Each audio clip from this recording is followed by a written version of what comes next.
Vous écoutez l'épisode 009 avec mon invité Mathieu Raymond.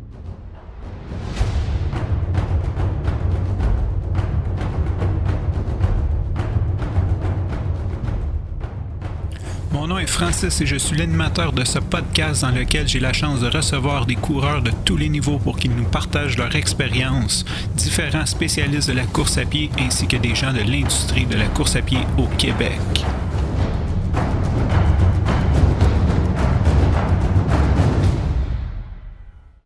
Bonjour tout le monde. Premièrement, je vous remercierai jamais assez d'écouter le podcast. Je suis super content d'être ici, malgré la petite pause. Pour ceux qui voyagent dans le temps, ils ne le savent pas, mais ça fait déjà plus d'un mois que j'ai pas lancé d'épisode, même un mois et demi. J'aimerais commencer par remercier un auditeur qui est Michaud Roy du Nouveau-Brunswick. En fait, c'est moi qui l'ai contacté pour une entrevue de podcast et depuis, il est un super auditeur, il les a tous écoutés, il me suit et c'est un petit peu grâce à lui si aujourd'hui je prends le temps de faire l'épisode du podcast. C'est pas toujours évident de trouver le temps avec tous les tracas personnels, la job, les enfants, durant l'hiver, la grippe. Donc, merci Michaud, merci de ta confiance, merci de me supporter. Donc, il m'a vraiment beaucoup encouragé.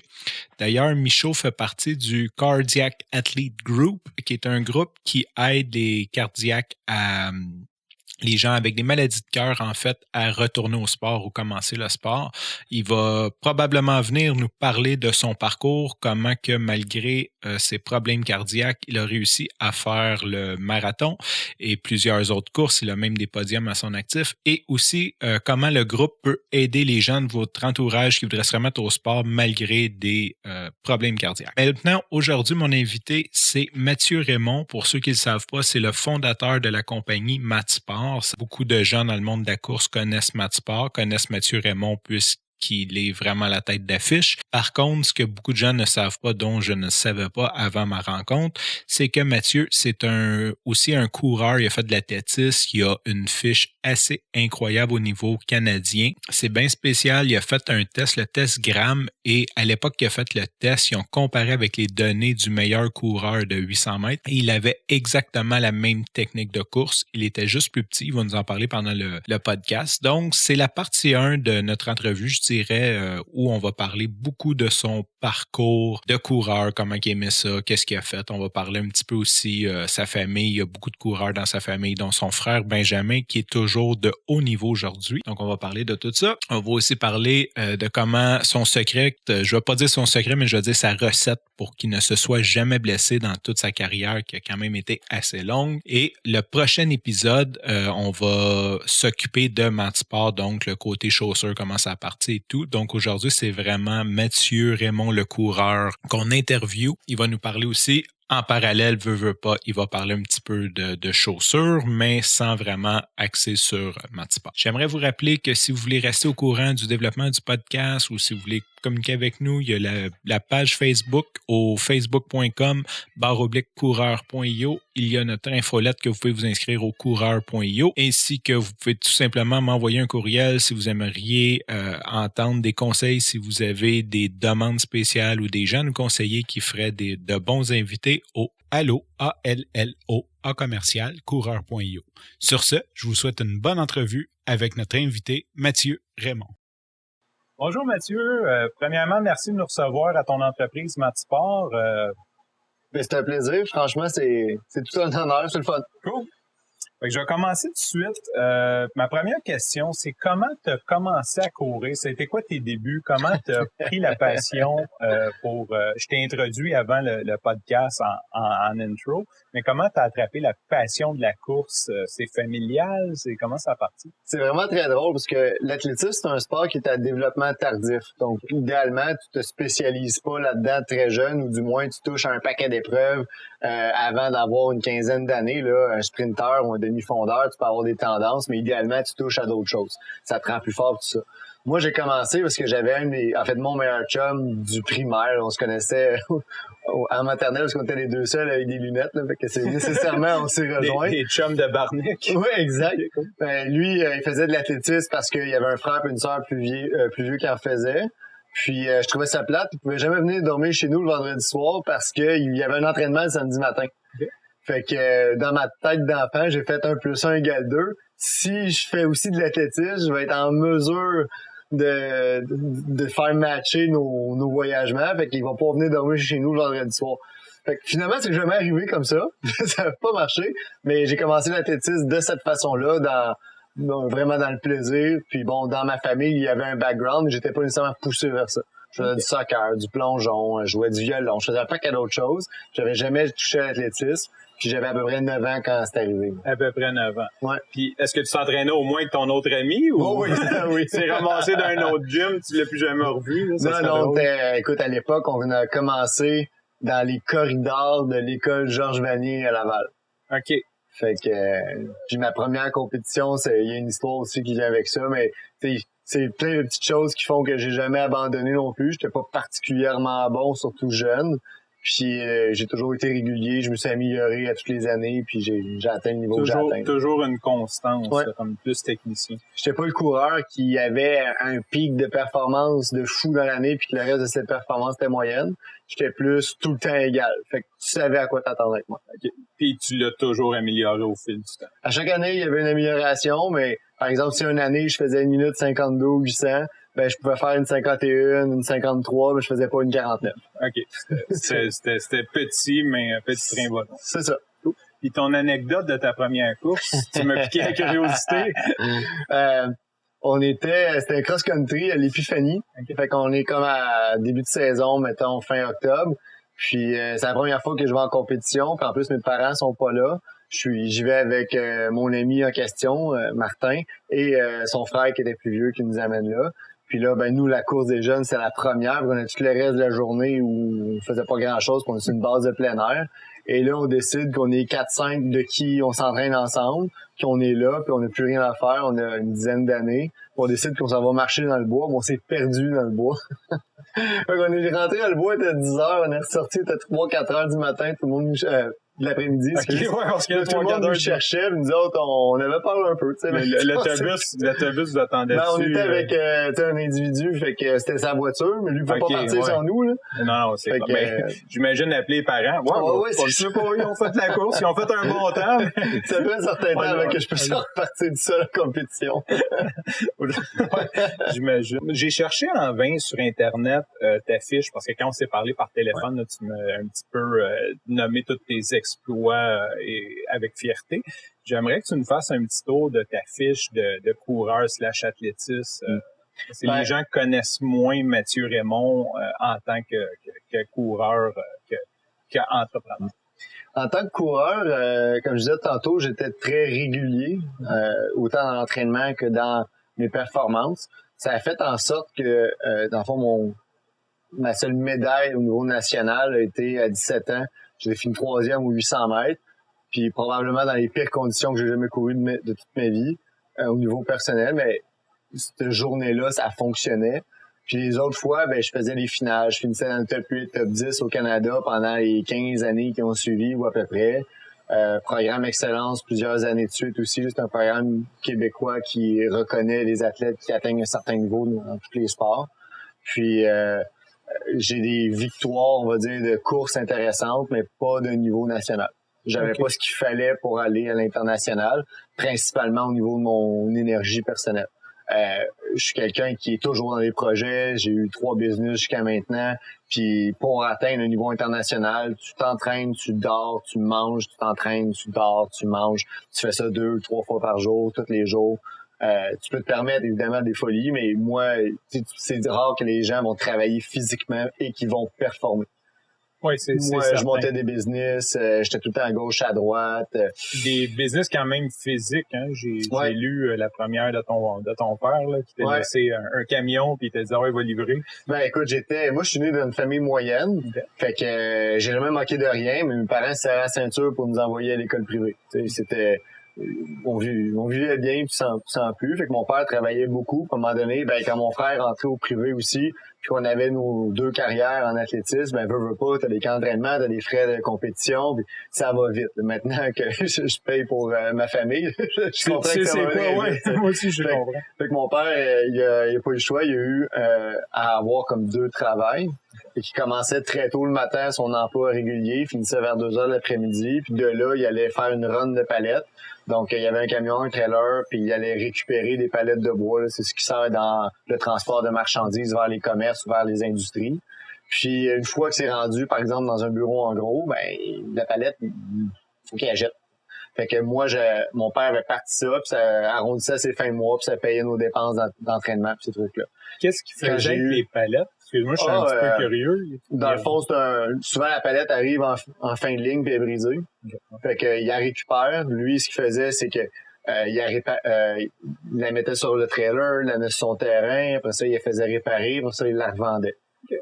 Moi, je pouvais pas faire tout ça. J'allais à l'école temps plein, j'avais des rêves olympiques aussi en termes de course. Fait que moi, j'avais trouvé quelqu'un qui les achetait brisés, pas brisés, qui avait un terrain, qui avait un réparateur. Fait que je faisais juste y amener à lui. Puis des fois, je trouvais un client, puis j'y en achetais, puis je les revendais au client. Je travaillais beaucoup moins fort. Là. Ouais. T'as amené ça à un autre niveau quand même. J'ai pris tout ce qu'il y avait, puis j'ai gardé le camion, trailer, puis les clients, puis tout le reste, j'ai mis ça de côté. Sous-traitance. Ou partenariat, on va dire partenariat. Exactement, c'est ça. Cool. Tu m'as parlé par téléphone d'un test, le test Gram, qui suscite beaucoup de questions à tout le monde. J'en parle, je suis pas réussi à trouver là-dessus. Donc, ils ont fait un test sur toi, grosso modo, pour examiner ta technique de course. Et le résultat est assez foudroyant. Tu aurais la meilleure technique de course au monde, ou du moins la même qu'un gagnant au monde. À cette époque-là, du moins, la conclusion, c'est que j'avais une technique de course qui était en tout point similaire à Rudisha, qui est le détenteur du record du monde aux 800 mètres. Mais j'ai ça veut dire que mon angle de genou en attaque, mon amplitude par rapport à ma grandeur, le mouvement de mes bras, la fréquence, tout ça est exactement pareil à lui. Mais bon, je veux les segments un pied plus petits. Donc, c'est vraiment un gars qui est particulièrement grand. Puis, il y a probablement un facteur génétique aussi derrière, là. Mais j'avais la même technique de course. Fait que quand moi, on me parle de technique, des drills, des trucs comme ça, c'est sûr que pour moi, c'est pas du chinois. J'ai travaillé avec un entraîneur à l'époque à l'Université Laval là, qui était très focusé là-dessus, Jean-Philippe Morancy, qui est maintenant rendu à Gatineau.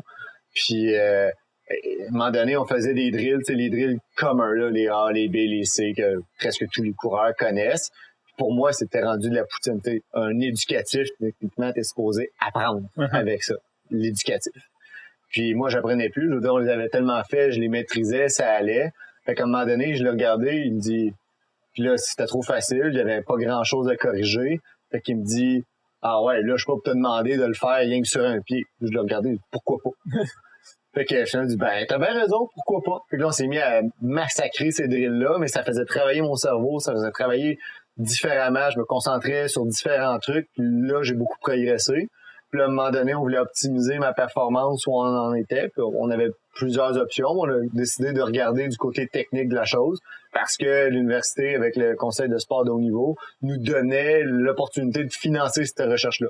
Ça coûte quand même entre 5 et 10 000 là, pour l'analyse, la prise de données, puis tout ça. Puis le test, il consistait à un gyroscope que j'avais sur moi en avant et dans le dos. Ça prenait dans le fond, mon seau, mon ballon. Ça prenait comme 3 X, Y, Z, finalement, de mon torse. Puis, c'était sur un 600 mètres à bloc, donc le plus vite que je pouvais sur une piste de 200 mètres à l'intérieur.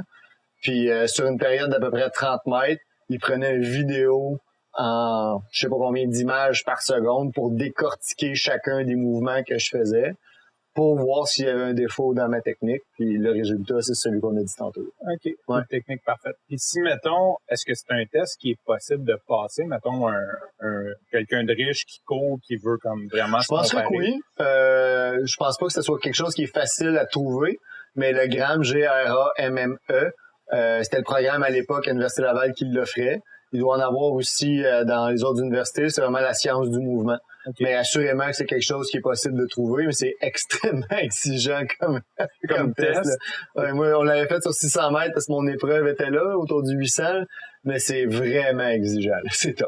OK, on le recommande pas, mais on le recommande pas. Je veux dire, un athlète, techniquement, il est prêt à faire des efforts qui sont extrêmes, mais quelqu'un qui est sédentaire et qui irait faire ce test-là, j'aurais pas de misère à croire qu'il y aurait des malaises. Okay. C'est tough. Okay. C'est un peu comme faire un test de VO2 max quand t'es zéro entraîné, tu trouves ça dur. C'est le même principe. C'est vraiment le 200 mètres, dans le fond, qui est tough à plein. C'est 600 mètres continu. Là. OK. Fait que t'as pas d'arrêt à 200 mètres. Tu continues. Ouais, j'imagine ça doit être assez rough sur le corps. Plus rough qu'une compétition. Oui, parce qu'en plus, tu le sais que là, c'est là qu'ils prennent la donnée. Ils recommencent pas. Fait que tu veux être à ton meilleur, à un moment donné, quand t'arrives après 400 mètres, là, c'est dur de garder une belle technique, là.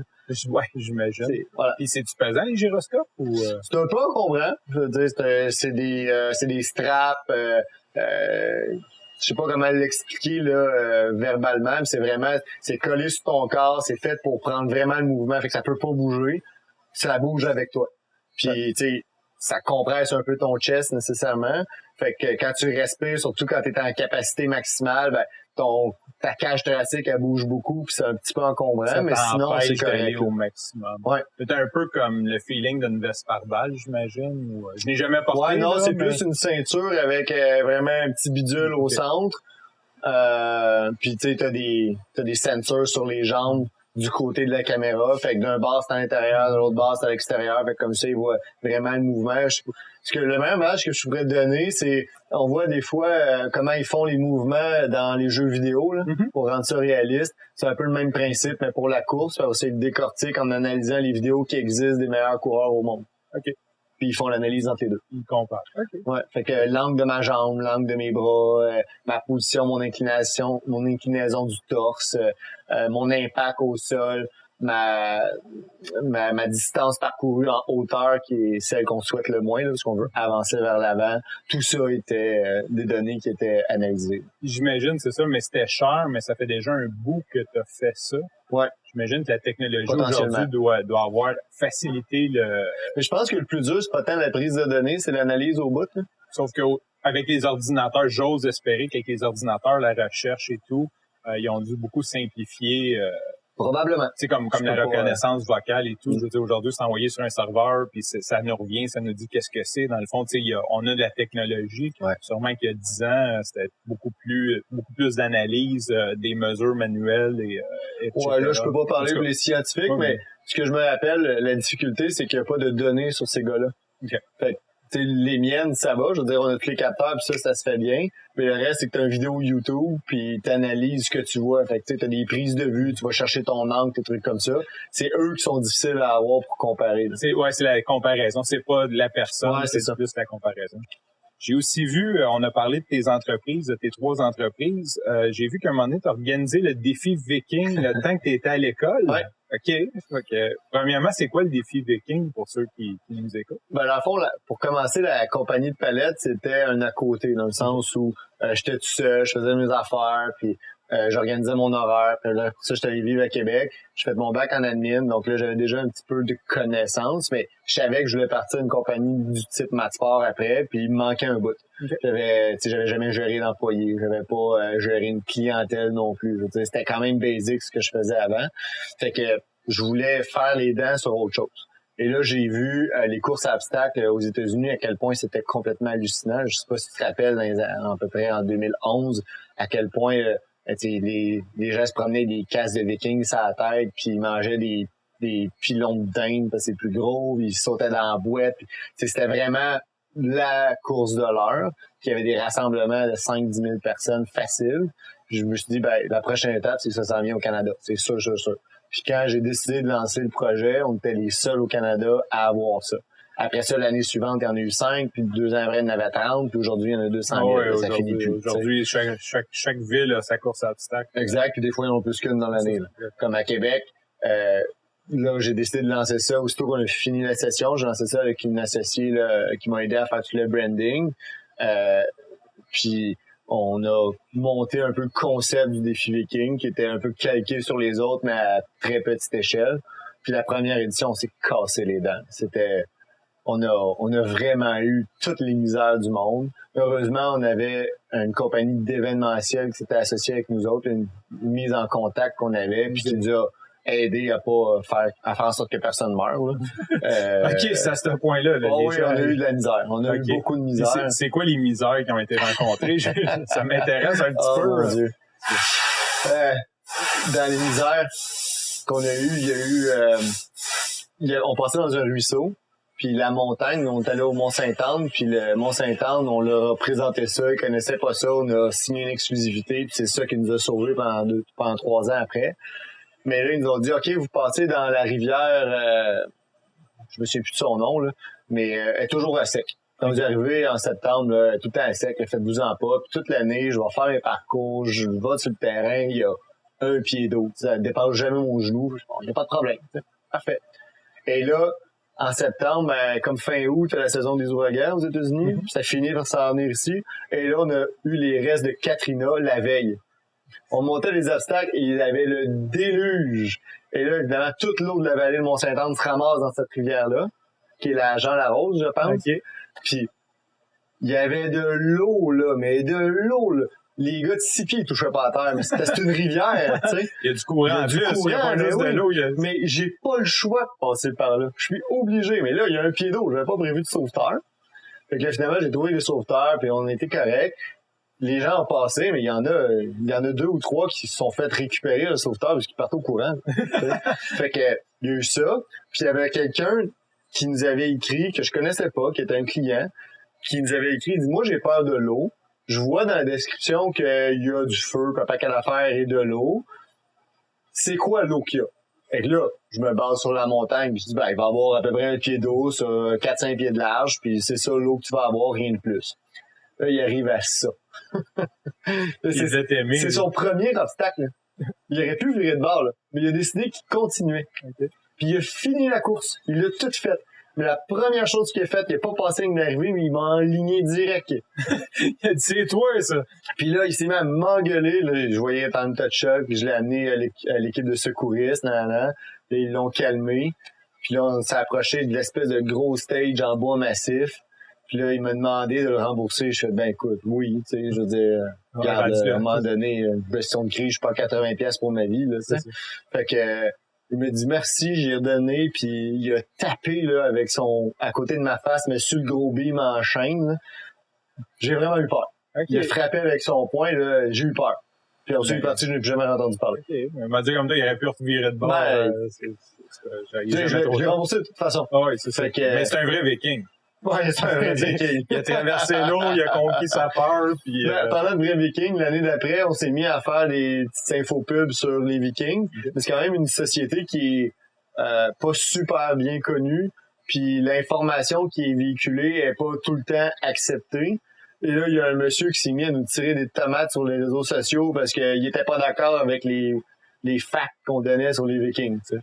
Puis c'était quoi? C'était un historien ou c'était un... Je sais pas, je ne suis plus, mais il parlait avec... Il avait l'air de savoir de quoi il parlait. Moi, j'avais acheté un livre sur les Vikings, puis je sortais des infos que je trouvais dans le livre, là, je veux dire. Ouais, puis aussi, c'est à la limite, c'est une course thématique. Là, exactement. On avait des camps de Vikings. Il y en avait avant la file d'arrivée, c'était pas mal ça. Là. On n'est pas là pour faire un cours d'histoire puis d'éduquer les gens. Ça. L'idée, c'est vraiment d'aller en barbare. Mais surtout, en 2011, 12, 13, c'est les années où j'ai organisé cette course-là. On a fini avec 1200 participants, 3e année. On était vraiment contents. On a appris beaucoup de choses. Puis c'est là où je me sentais plus d'attaque pour affronter un projet comme Matsport. Okay. Fait que j'ai eu l'opportunité de pouvoir vendre la course à un groupe. Puis finalement, avec cet argent-là, j'ai parti Matsport. Fait que ça s'est bien fait dans le timing. Mais j'ai énormément appris, dont sur la gestion des réseaux sociaux. Ouais. Et de l'information qu'on véhicule.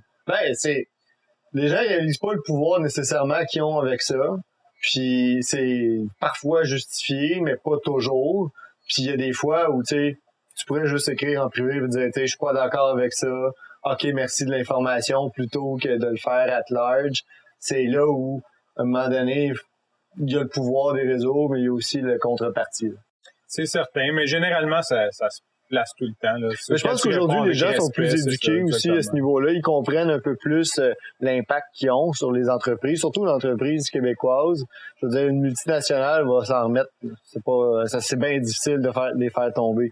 Mais nous autres, c'est sûr que le cash flow, il est sensible. C'est sûr que on n'est pas à grand-chose d'avoir une bad luck. Je veux dire, nos ventes sont correctes, ça nous permet de vivre, mais si on a une drop de 30%, ça paraît. Alors qu'il y en a d'autres que ça leur passe comme de l'eau sur le dos d'un canard. Fait qu'aujourd'hui, les gens sont beaucoup plus conscients de ça. On le voit aussi dans les commentaires. Les gens ils sont beaucoup plus posés dans leurs interventions. Il y en a toujours qui sont fâchés, puis c'est correct. Il va toujours en avoir. Mais il y a moins d'absurdité, je trouve, dans les réseaux sociaux qu'il y en avait dans cette époque-là où là, c'était le free-for-all. Là. Ouais, toutes les haters puis les trolls. Ouais, mais il y en a aussi, je pense, qui ne comprenaient pas qu'ils mettaient ça à vue tout le monde, tu sais. Comme les madames sur Facebook. Exactement. Hey, salut Jocelyne, comment ça va? Oui, exactement. Comment va tes flatulences? Non. Ouais. Puis moi, quand je vais dans des événements comme ça, tu réussis à être... j'imagine que oui, c'est réussi à revendre, mais ça doit être difficile d'être profitable parce que tu parles de 1200 personnes, 80$ par personne. On a une enveloppe, mais là-dedans, faut que tu déplaces la sécurité, faut que tu fasses les obstacles. Je veux dire, ça prend du monde. On voit des 4 roues, ils montent l'eau dans la montagne. Je veux dire, le bill de dépenses, ça réussit quand même à tu sais, je veux pas de chiffres, mais je veux dire, à la fin de À la fin de l'année, il en reste. OK, parfait, excellent. Il en reste. Moi, ce que j'ai vendu, c'est surtout l'exclusivité que j'avais avec la montagne. Il ne pouvait pas avoir d'autres événements, puis je pense que de ce type-là, sur la montagne par année, puis à chaque année, je renouvelais pour l'année suivante. Puis, par le temps où j'ai eu mon offre, ben, toutes les autres montagnes étaient avec d'autres brands. Fait que s'ils voulaient s'introduire à Québec, il n'y avait pas le choix de passer par nous autres parce qu'on était définitivement le plus petit, puis j'avais pas l'intention de faire ça de ma vie non plus. Mais oui, il y a moyen de faire de l'argent avec ça. C'est sûr qu'il faut que tu contrôles tes dépenses. Mais souvent, la montagne, surtout en été, ils sont beaucoup moins occupés. Fait qu'ils ont du staff, par exemple, pour eux, c'est le vélo de montagne beaucoup. Fait que le staff est déjà sur place, puis sont contents que tu amènes de la visibilité touristique à la montagne. Fait que leurs gars sont déjà là, fait que c'est eux qui font ton transport en 4 roues. De toute façon, ils ont des ententes syndicales que c'est juste eux autres qui s'en occupent. Fait que tu sais d'avance par personne combien ça va te coûter. OK. Puis après ça, ben c'est sa quantité. OK. Fait que non, ça se fait, c'est quand même pas si mal. Puis j'imagine aussi tous tes kiosques en bas. Ouais, ça j'avoue que c'est plus complexe. C'est même pour nous autres, maintenant on est du côté plus présentateur que organisateur. Puis ça demeure que les gens qui vont là, ils ont déjà payé leur événement. Ils n'ont pas nécessairement leur carte de crédit. Dans notre cas, nous autres, ils veulent pas nécessairement se déchausser. Fait que, oui, il y a de la représentation, oui, il y a de l'événement, il y a de la, ça a une certaine valeur, mais ça vaut pas 10 000 $. Non. Ça vaut une centaine, 200 $. Souvent, tu vas leur donner, ils vont te donner des produits. Ça, le client tu sais, tu fais ton argent avec ton entrée de personne, puis le reste, faut que tu leur offres une expérience. Les business qui font ça, généralement, ça fonctionne. Okay. Mais donc, si tu es trop gourmand, ben tes présentateurs viennent pas. Si tes présentateurs viennent pas, ben ton consommateur il vient et il trouve sa plate. Faut vraiment que tu crées une ambiance. Puis une fois que ton ambiance est créée, puis une fois que t'es gros puis t'es un incontournable, là tu peux charger. Ouais, quand t'as de la notoriété. Puis quand t'as prouvé une rentabilité aussi, j'imagine. Ouais, quand la personne dit je suis allé là, puis ça a été super bon. Il y avait 3000 personnes, puis les gens ils passent, on a organisé pour que tout le monde soit dans le village des présentations tout le temps. Mais tu sais, ça demeure que c'est extérieur avec s'il pleut. Ouais. Tu fais quoi? Il y a moins de monde. C'est ça. Il y en a bien qui viennent pas. Toi, tu fais ton argent pareil, mais eux autres, c'est zéro. C'est ça. OK. Ouais. Intéressant. En rétrospective, ça a été quoi ton plus gros défi de tes années d'athlétisme? Tu dis que tu as été régulier, mais y a-tu eu un moment là que ça a été dur, soit de continuer ou de s'améliorer? Le plus dur, ça a été d'arrêter. OK. Ouais. Toute ma vie, j'ai jamais été blessé, fait que j'ai pas eu cette période-là difficile où j'écoutais quand même les signaux que mon corps m'envoyait, mais je pense que j'étais au niveau des articulations, au niveau physique, je mangeais bien, je dormais bien, je récupérais, je m'entraînais bien aussi. Quand tu sautes pas d'entraînement, ben le prochain il est pas tellement plus dur, il est juste une petite affaire plus dure.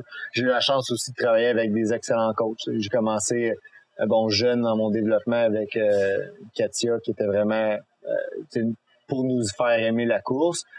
Après ça, assez rapidement, je tombais avec mon oncle Louis, qui lui m'a pratiquement élevé dans le milieu de la course à pied jusqu'à temps que j'arrive à l'université. Puis à l'université, j'ai eu la chance d'avoir 2 coachs de qualité pendant mon parcours. Fait que j'ai toujours été bien encadré. Mais il arrive un moment donné où, quand tu as fini le circuit universitaire, si tu pas atteint un niveau international, ça commence à être plus dur pour progresser et avoir des nouvelles compétitions. J'avais pas ce niveau-là. J'ai eu dans les dernières peut-être 2 ans d'entraînement, quand j'atteignais un certain volume de qualité en entraînement, je pense que c'était autour de 4000 mètres d'intensité, j'avais les mollets qui crampaient. J'ai essayé un paquet d'affaires, mais mes mollets crampaient tout le temps. Ils claquaient pas, mais ils crampaient. Avec plus de mollets, ça court un peu mal. Ça, c'est... Là, je me suis recyclé un petit peu. J'avais moins le temps de m'entraîner parce que je partais mat sport, mais je me suis recyclé en rabbit. Fait que j'étais le gars qui donnait le pace. Parce que comme j'étais régulier, moi, j'embarquais sa ligne puis tu me disais passe en 23 ou 200 mètres, il faut être sûr que je passais en 23-0. Fait que les gars, ils me suivaient puis j'ai aidé à faire des records canadiens à d'autres gars qui me suivaient dans des courses. Puis ça, j'ai aimé ça. J'ai fait ça pendant quasiment 2 ans. Ça a été comme ma fin de carrière. Puis après ça, là, j'ai arrêté parce que j'avais même plus le niveau pour être capable de faire la moitié de la course au rythme que les autres gars que je battais tout le temps faisaient. Ça, j'ai trouvé ça dur. L'orgueil, j'imagine l'ego, l'orgueil. Il y a l'orgueil, mais c'est pas le fun. T'sais, fait que là, j'ai ralenti l'entraînement beaucoup. Puis à un moment donné, j'allais courir, puis je restais dans le même coin que quand je m'entraînais plus jeune. Fait que là, je faisais mon même 10 km sur la même route, dans les mêmes conditions. Sauf qu'au lieu de le faire en 38, mettons, puis d'être capable de faire ma journée puis de m'entraîner le soir, je le faisais en 52, puis j'avais pour 3 jours à m'en remettre. J'ai pas de fun. Non, je comprends. Puis là, depuis à peu près 1 an et demi, j'ai recommencé à me remettre en forme tranquillement. J'ai eu un 3 ans vraiment tough que je courais pas ou à peu près pas à cause de ça. Puis là, depuis à peu près 2 semaines, là, je vais vraiment bien. Je recommence à avoir des bons feelings. Là, j'aime ça. J'ai recommencé à aimer ça. le goût à aimer ça. Mais il y a eu comme un 3-4 ans là où... J'imagine ça doit être dur de passer d'un haut niveau à on va courir puis on se sent. Oui, puis veut pas, je veux dire, ma forme compétition puis ma forme aujourd'hui, j'ai plus de 30 livres, là. Je veux dire, je suis pas gros, mais je suis pas racing fit non plus. C'est ça. Fait qu'il vient que quand tu repars à courir, 30 livres de plus, ça paraît, là. C'est 3 poches à patate, tu sais. Des fois, il y en a qui disent, ah ouais, t'es pas gros, mais attends un peu, là. Je vais te faire la même épreuve avec 30 poches à patate dans chaque main, là. Exact. Viens à courir à cette heure, on va voir comment tu vas. Fait que t'es moins en forme, t'es plus pesant, donc c'est plus difficile, puis t'es habitué d'être super dynamique dans ta technique de course, mais là, tes muscles ils suivent plus parce que tu tombes épuisé dans le temps de le dire. Pendant 3 jours d'en remettre. Ça fait mal quand tu te lèves le matin. C'est toutes des affaires que j'ai pas connues pendant ma carrière, là. Fait que ça a été plus tough. Ouais. Je vais juste revenir, je sais que ça fait un bout que tu l'as dit, mais je suis content d'entendre ça, que tu as réussi à jamais te blesser, parce qu'on entend beaucoup d'histoires de coureurs, ils ont toute une histoire de blessures, des mois d'arrêt et tout. Fait que c'est vraiment, t'es le premier que j'entends qui dit j'ai couru toute ma vie sans se blesser. Il y en a pas beaucoup, effectivement, il y en a. Mais la recette est tout le temps la même. C'est des gens qui font attention à leur hygiène de vie, qui skippent pas d'entraînement, qui gardent une régularité. T'sais, mettons que tu as 4 entraînements semaine à faire, puis que tu les fais vendredi, samedi, dimanche, lundi, puis que tu fais rien mardi, mercredi, jeudi, c'est sûr que quand tu recommences vendredi, ton corps il est pas prêt à ça.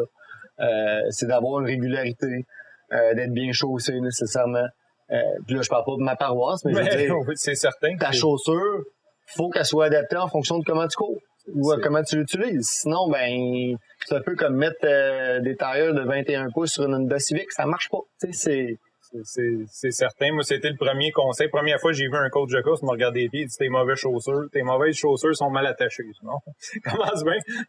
Ouais, ça, il y en a qui ont une vision sur comment attacher ses souliers que je partage pas nécessairement. Mais la chaussure, la composition de la semelle et son inclinaison, c'est important. J'ai vu aussi, tu me corrigeras si je me trompe, je pense que ton frère Benjamin fait de l'athlétisme. Je me demandais qu'est-ce que ça t'apporte d'avoir un membre de ta famille dans la même discipline? Mon frère est 4 ans et demi plus jeune. OK. Circonstances des choses, on devait être plus proches, puis finalement, c'est 4 ans et demi de différence. Puis évidemment, ben il a un peu suivi mon exemple pendant plusieurs années, mais âge pour âge, il a toujours été meilleur que moi. OK. Lui, Benjamin, il s'appelle Benjamin, mais aussi dans la catégorie, il y avait plein de records du Québec, finissait en avance de beaucoup. Puis il y a eu plus de succès que moi à l'échelle nationale. Puis encore aujourd'hui, il y a une performance que je détiens qui est meilleure que lui, mais c'est parce que c'est zéro sa spécialité. OK. Sur 800 mètres. Mais tout le reste des distances, il me dépasse de beaucoup. Fait que c'est le fun parce qu'il est dans une discipline qui peut se poursuivre après l'université. Lui était plus type long. Moi, j'aimais beaucoup l'intermédiaire, pas le pur rapidité, pas le sprint, puis pas non plus le pur long. J'haïssais les cross-country. Okay. Puis faire en haut de même 1500 mètres, c'était très limite. Là. J'en faisais parce qu'on m'obligeait, mais j'aimais beaucoup faire du 400-800. Lui, il était tout 1500 montant. 800, c'était trop court. Okay. Fait que c'est le fun parce que là, il poursuit, fait que il a une belle job pour ça aussi. Il est prof en éducation physique, fait que il a le temps de continuer à s'entraîner. Il n'y a pas d'enfant non plus, fait que vraiment il se concentre sur deux choses, son travail puis sa course, puis il performe.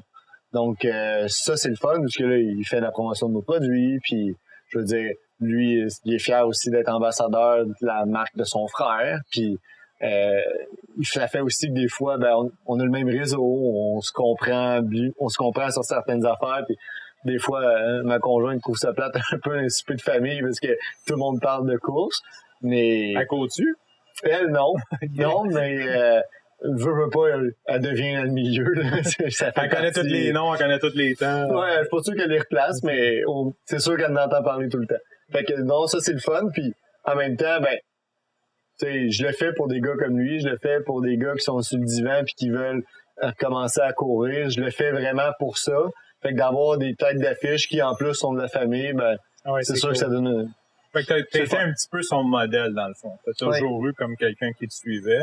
Ouais. Quand t'étais jeune, ça te gossait-tu qu'il soit meilleur que toi? Y a-tu des 4 ans et demi de différence. Il était meilleur que moi, mais pas performance dans la même journée. Ça m'a jamais vraiment affecté. Mais ça a toujours été une compétition saine où lui, il voulait dépasser son grand frère, puis moi, je voulais rien savoir qu'il me dépasse. Je l'ai aidé déjà pour faire un de ses records du Québec.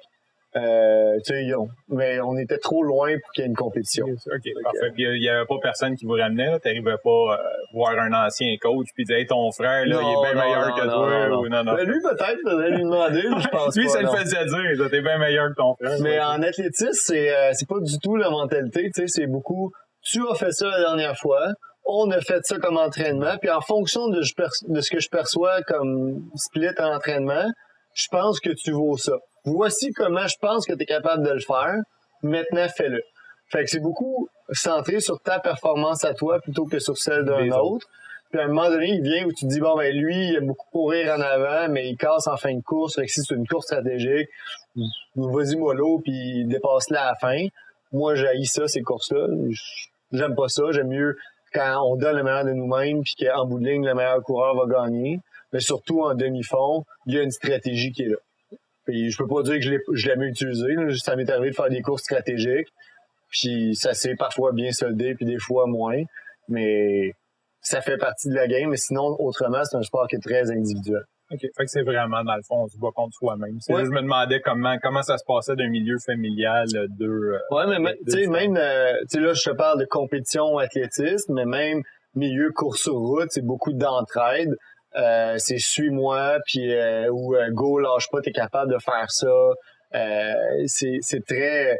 Il va y avoir de l'entraide dans le coureur, mais de la confrontation de va chercher celui-là ou bas celui-là, j'ai rarement vu ça. Ça existe sûrement. Mais j'imagine d'un premier en avant, parce que moi, c'est sûr, je suis pas d'un premier, fait que j'en laisse passer je vais donner un exemple. 100, 200 en avant, fait que quand tout le monde s'entraide, tout le monde est joyeux, on donne des thumbs up, lâche pas. Ouais, mais il y a pas si longtemps, il y a eu le 10 km au Parc La Fontaine. Là. Mm-hmm. C'est classique. La classique, exact, qui est très relevée. Puis à un moment donné, il y a eu 1 ou 2 athlètes qui se sont échappés du groupe. Ben, la gang dans le peloton de chasse se sont parlé, puis on dit, prends ton bout, puis on fait chacun, mettons, 1 minute en avant, puis on tire le pace, puis on va les rechercher. Fait que même dans l'élite, ils vont s'entraider, puis c'est sûr qu'à un moment donné, ultimement, ils veulent la victoire. Mais ils vont pas penser, je vais battre lui. Je comprends. Je vais travailler avec lui dans le but de gagner ma course. Ça va être une frénésie, dans le fond, là, C'est une ça. espèce de synergie. Sur piste, tu vas avoir un petit peu plus de lui, je veux pas qu'il me batte. Mais c'est pas le coach qui va te dire ça. En tout cas, Ok, non, mais moi je j'ai connu. comprends. Je voulais juste avoir la synergie familiale. On avait vu là, les 3 sœurs aux Olympiques, que le père disait que c'était super cool, les 3 serraient et tout. Fait que je me demandais juste s'il y avait une petite guerre ou qu'est-ce qu'il y en était. Non. Ton frère a de l'air très fier de toi parce que moi, j'ai trouvé des vieux articles de blog de lui puis qui te félicite pour tes victoires. Ouais. Donc, j'ai lu des 2 minutes 30 sur le 1000 mètres. Là, je veux pas me J'ai tromper. fait 2,25. 2,25, c'est rapide, ça. J'étais content, tabarouette. J'ai pas de misère à te croire. Fait que, en tout cas, il y a de l'air bien faire de toi. J'ai une question retour vers le futur. Donc, dans le fond, j'ai une DeLorean. On embarque dedans ensemble. On choisit le moment qu'on retourne voir Mathieu Raymond, le coureur. Puis on peut lui donner le conseil que tu veux. Le coureur. Oui, le coureur. Bah, si jamais, vu que tu t'es pas blessé puis que tu as de l'air d'avoir un parcours, si tu veux, tu as un conseil à donner à Mathieu, un autre, l'entrepreneur ou peu importe, on peut y aller avec ça aussi. L'idée, c'est vraiment ceux qui nous écoutent, qui apprennent de tes erreurs. Il y a Jean-Philippe Morancy me disait à un moment donné, si à 32 ans, je sais plus à quel âge qu'il avait, là, je savais où j'avais la confiance que j'ai aujourd'hui dans la vie, je serais autrement un bon athlète. Je pense qu'il a tout à fait raison. Il y a un moment où, bon, c'est sûr que les autres gars autour de toi, il y en a plusieurs qui sont meilleurs ou que tu considères meilleurs. Puis il y a des moves que tu devrais faire que tu fais pas, ou il y a des surplus ou des petites tâches de plus que tu pourrais faire en entraînement que tu fais pas. Puis ultimement, c'est ce qui va séparer le champion de celui qui se classe. Puis le conseil que je me donnerais, ça serait, tu sais, t'as rien qui t'attend chez vous, là.